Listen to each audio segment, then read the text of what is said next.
Today I want to connect shape with value from the cell. So first of all, we have to insert our shape. So insert tab, then shapes.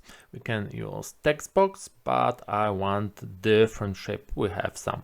I want today round corners, rectangle of round corners. So I choose this, drag my mouse, and I have my shape. I will choose this color and more rounded corners, edges.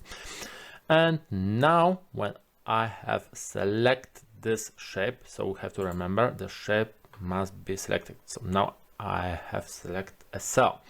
I need to select the shape I am interested in, and then I can press on the formula bar, click on it, then put equal sign, and then click on the cell I want to connect with, and then I just press enter, and we can see the value from this cell in our shape.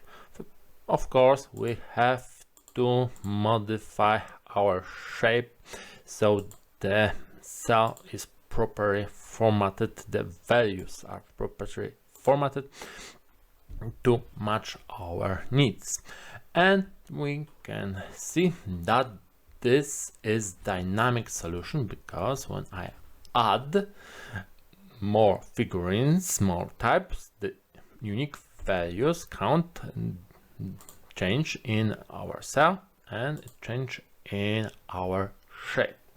But this connection isn't perfect, because I would like to add some text. So for example, we have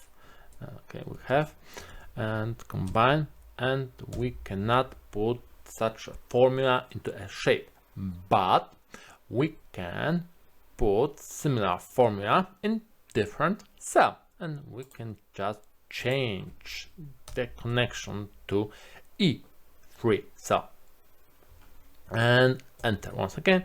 And because it's more text, we have to properly align, change the size of our shape to see all values, all text from the cell.